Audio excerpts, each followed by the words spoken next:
Yan na. Namili ng sa katerbang. Ay nako. Inubos niya yung mga chocolate dun sa safest way. Ayan, di nga, hirap na hirap siya. Hindi naman ako pwede magbuhat. Eh di good luck. Sige, bili pa more. Chocolate pa more. Chocolate pa sa sobrang pagmamahal niya sa kanya mga ka-office mate. Masyado siyang sweet. Sukdo lang lus yung kanyang itlog. Mabilan lang lahat, maplis lang niya lahat. Oh. Sige, buhat pa more. Chocolate pa more. Hi. Sige. Ano, di halos lumawit ang halos mapatid yung ugat niya sa leeg.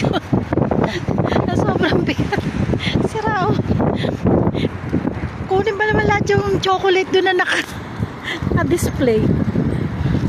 Akala tuloy nung iba magtitindahan kami. Sabi ni Kabayan, nagtitindahan po kayo. Hindi hirap ako. Puro chocolate.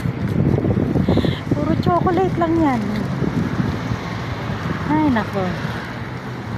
Kala mo naman nagtrabaho sa Dubai. Kala mo OFW. Dinaig niya yung kinabog niya yung mga OFW dito eh. Papadaan. Oo. Kinabog niya yung mga OFW kapag namimili. Isang plastic lang ng chocolate. Siya 4 oh. Ay nako, good luck.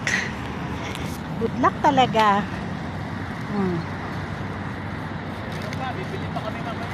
Mamimili pa daw siya. Kulang pa daw yun. Manda kami, nagpadagdag kami ng box.